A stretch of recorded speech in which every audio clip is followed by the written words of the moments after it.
You're sitting across from someone who just took credit for something you built, right in front of you, in front of everyone. And you said nothing. Not because you had nothing to say. You had everything to say.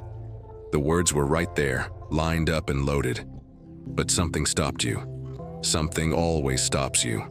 And you walked away from that table carrying the weight of everything you swallowed, telling yourself you were being smart, telling yourself your time would come, telling yourself that people like that always get what they deserve eventually.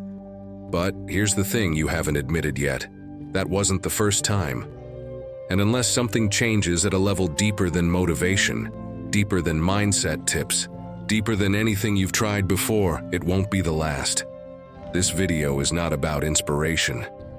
Inspiration fades by morning. This is about 7 lessons that will restructure the way you see yourself, the way you move through rooms, and the way you respond when life decides to test exactly how serious you are about becoming someone different.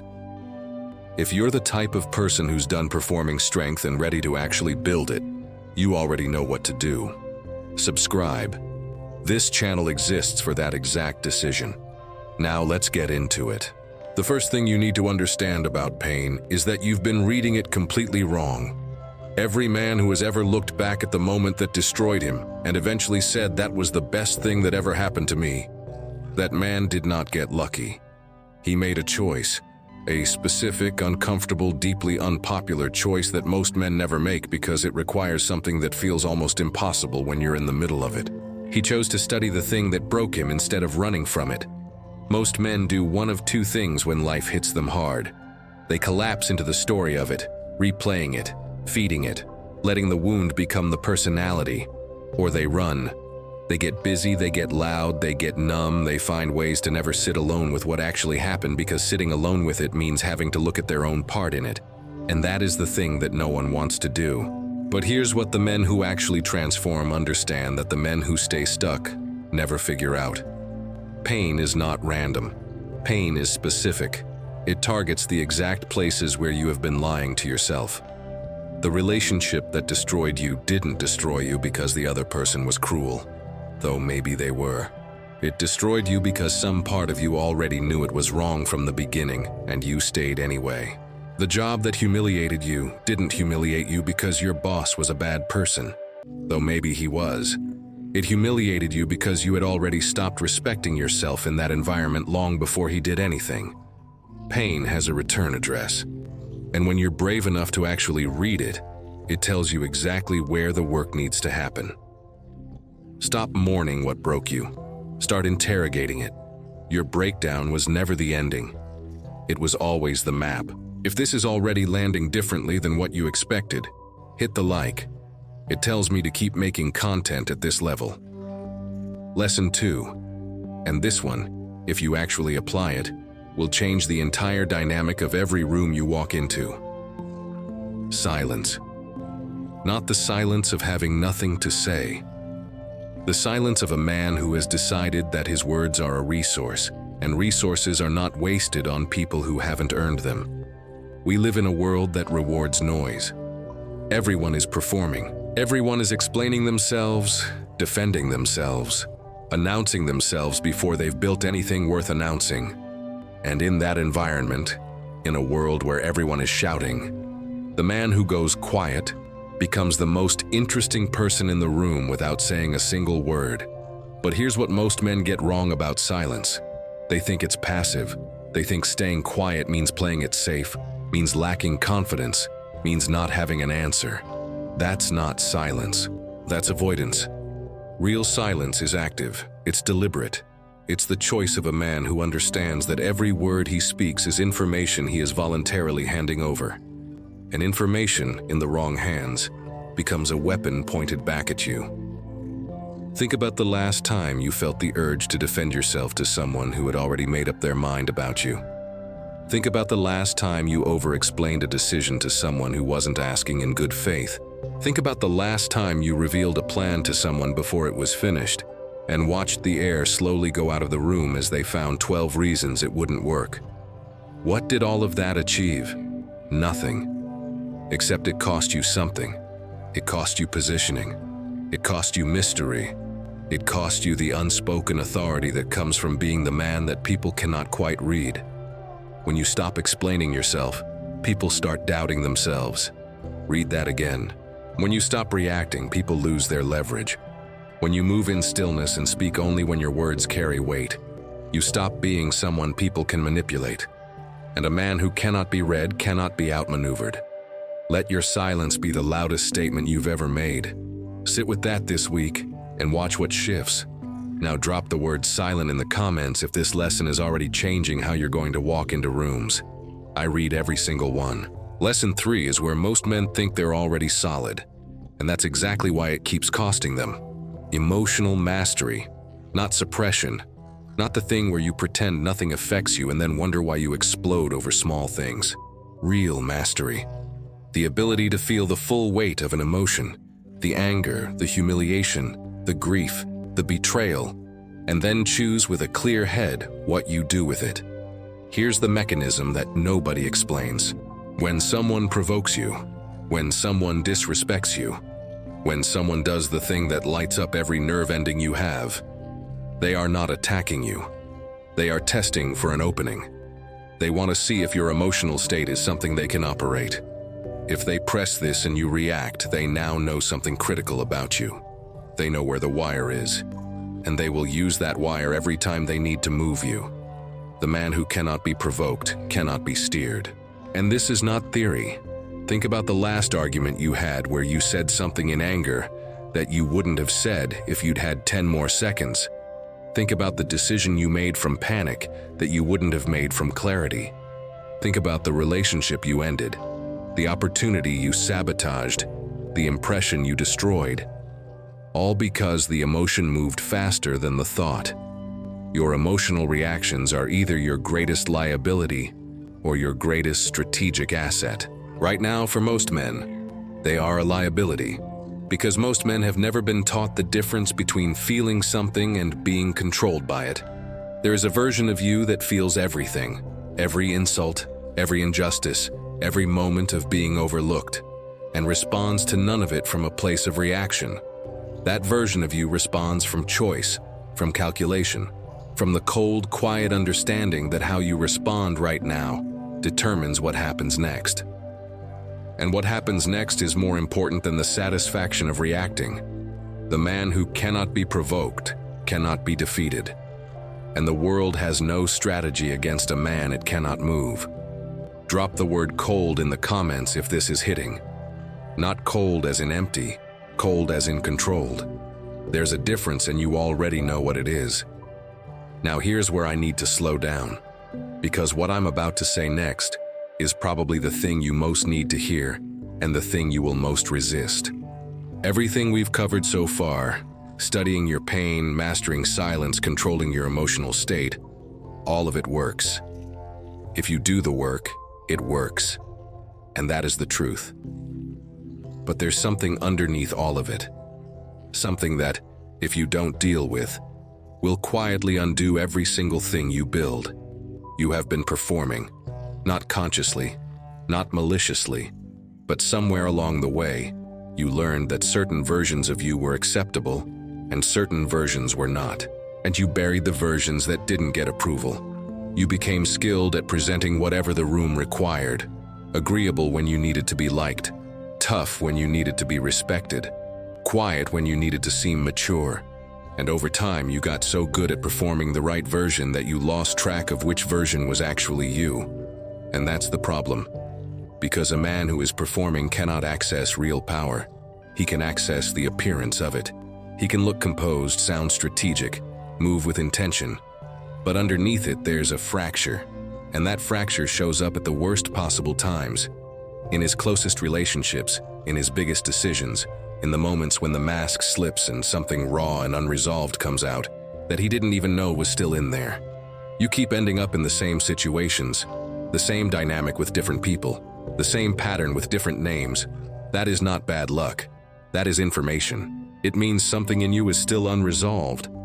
Something you rejected about yourself is still running underneath the behavior, pulling you toward people and situations that confirm the story you haven't consciously decided to believe, but are unconsciously living out every day. This is the part of the work that nobody talks about because it's not clean. It's not a 7-step framework. It doesn't make a satisfying YouTube thumbnail. But it is the difference between a man who transforms and a man who just gets better at appearing transformed. If something in the last 2 minutes made you uncomfortable in a specific way, if a particular situation came to mind, a particular person, a particular pattern you've been unable to break, that discomfort is the exact location where the real work needs to happen. Don't scroll past it, sit in it. If this is shifting something at a level you didn't expect, subscribe. This kind of conversation is what we build here, and we're just getting started. Lesson 4, and this one has probably already cost you more than you've calculated. Your circle. There is a law operating in your life right now, completely silently, that has more influence over the man you become than almost any decision you will ever consciously make. The law is simple. You become the standard of the people you allow closest access to you. Not similar to them, not influenced by them. You become them. Their ceiling becomes your ceiling. Their relationship with ambition, with discipline, with honesty, with discomfort. It seeps into you so gradually, so quietly, that by the time you notice it, you've already built your life inside of their limitations and started calling it your own. Most men audit their finances, their diets, their sleep, their training, and then they spend 40 hours a week with people who are mediocre, dishonest, or quietly resentful of anyone who tries to be more, and wonder why they feel stuck. The people who celebrate every decision you make without ever pushing back are not loyal. They are comfortable, and your comfort is more useful to them than your growth, because your growth would require them to confront their own stagnation, and that is a confrontation most people will do anything to avoid. Then there's the other kind, the ones who seem supportive on the surface but are somehow always present when you stumble and conveniently distant when you need real backing. The ones who plant small seeds of doubt so carefully that you water them yourself, thinking the doubt is your own. These people are the most expensive relationships you will ever maintain. And the cost is not money. The cost is trajectory. Here is the question that cuts through all the sentiment, all the history, all the loyalty to who someone used to be or what you used to mean to each other. Does this person's presence make you sharper, clearer, and more honest with yourself? Or does it make you softer, smaller, and more comfortable with less? That's it, that's the whole audit. Everything else is noise. The coldest truth about your circle is that it is a direct reflection of your own standards. Raise what you require of yourself, and you will naturally become incompatible with people who are benefiting from your low standard. You won't need to have difficult conversations or dramatic exits. Elevation is its own filter. If you know someone who needs to hear this right now, someone who is surrounded by the wrong people and can't see it yet, send them this video. Sometimes the right thing finds someone at exactly the right moment. Drop the word circle in the comments if you know it's time to audit yours. No judgment, just clarity. Lesson 5. This one is surgical. Never announce yourself before you've arrived. There is a mistake that destroys more potential than failure ever does. More than bad timing, more than lack of resources, more than any external obstacle. And that mistake is telling people what you're going to do before you've done it. Think about what happens in that moment. You share the vision. You explain the plan. You let people see the trajectory. And in that exact moment, several things happen simultaneously. You invite opinions you didn't ask for. You open yourself to criticism before you have results to answer it with. You spend energy defending a future that doesn't exist yet instead of building it.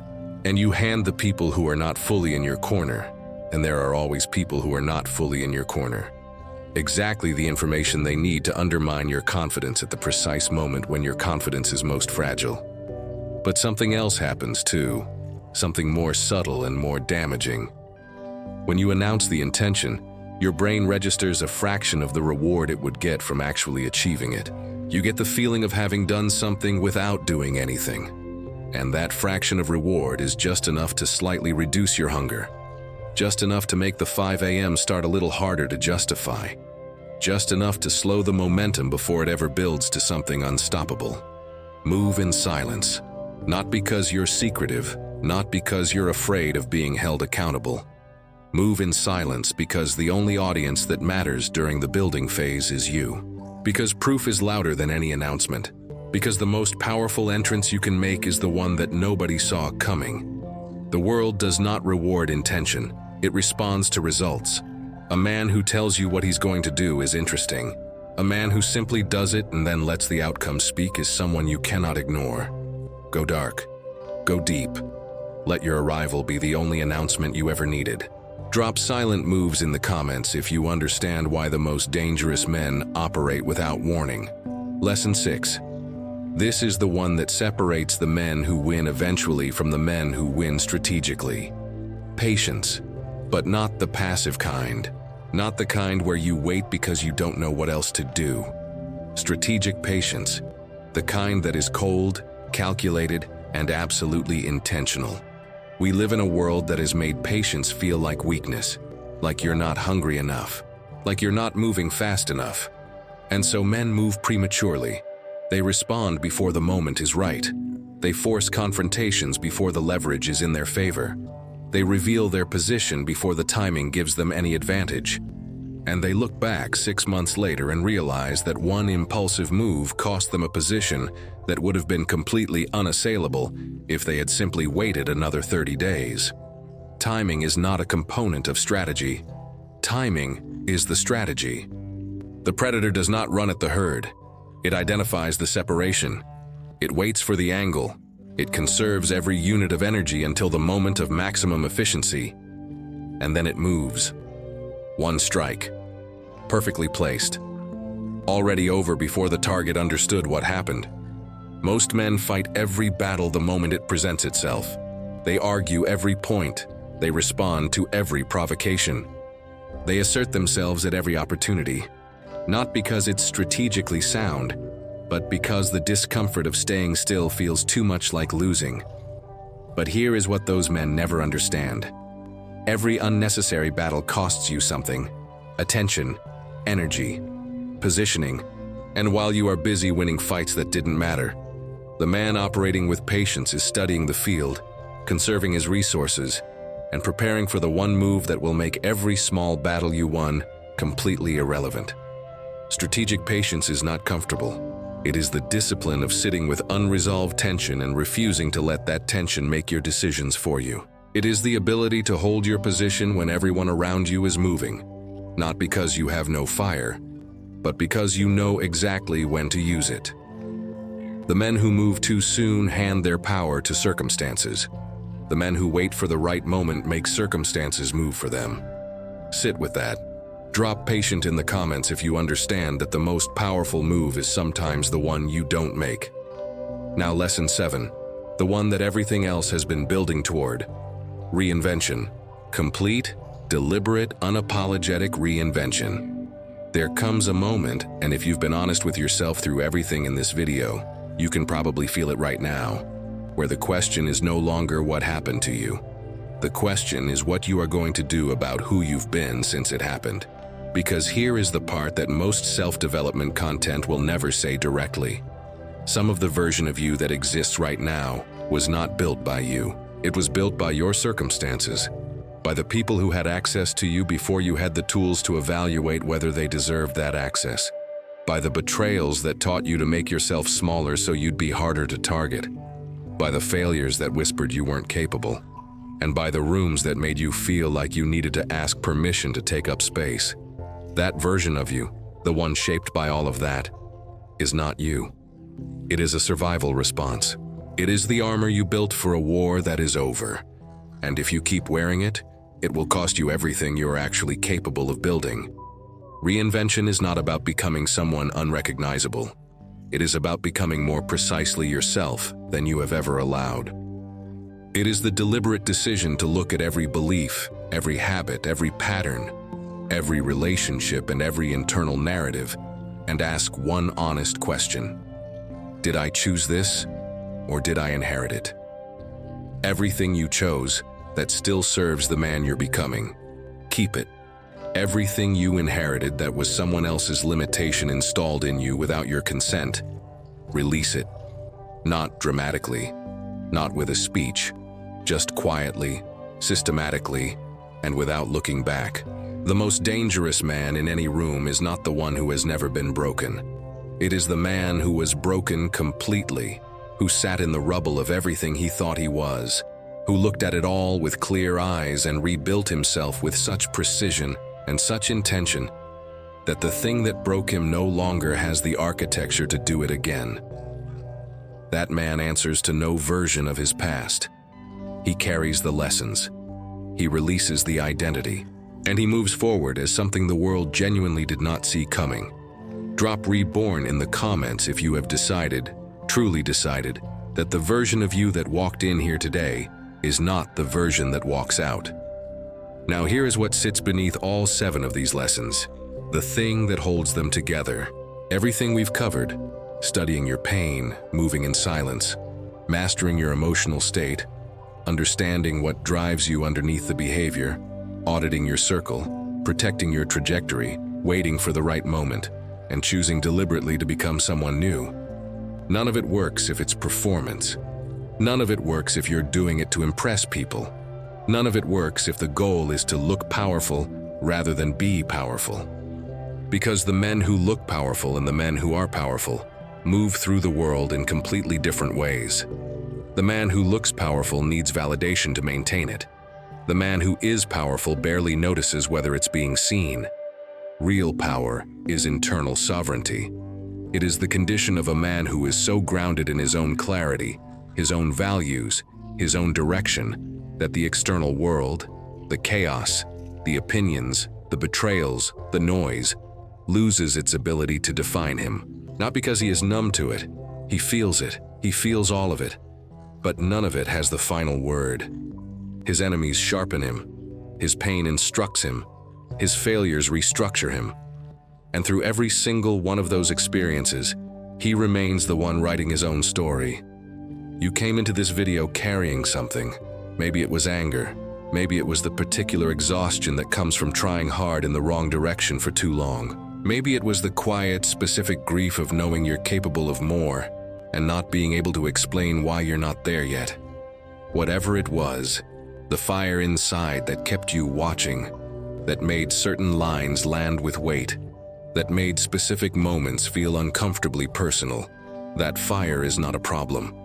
That fire, directed correctly, with the right framework underneath it, is the exact material that real transformation is made from. You were not broken. You were being prepared for a level of clarity that comfortable men never reach. So take these 7 lessons and don't treat them as content. Treat them as a code. Live them quietly and consistently. Let your results be the announcement. Let your growth be the only thing that speaks for you. The untouchable man is not born, he is decided. And that decision is made not once in a moment of inspiration, but every single day, in the moments nobody sees, in the choices that cost something, in the discipline of becoming someone that circumstances no longer have the power to permanently damage. That is who you are building. And if something in this video hit differently today, if something shifted that you're still processing right now, stick around. Subscribe. Because what we covered today is one layer. There are more, and they go deeper. Drop untouchable in the comments right now. That is your identity from this point forward. Not broken, not searching, untouchable. I want to see every single one of you claim that word below. And if you want to understand the specific psychological patterns that make certain men impossible to manipulate, the internal architecture that keeps them completely stable when everyone around them is reacting, watch the next video. Because that is exactly where we go next.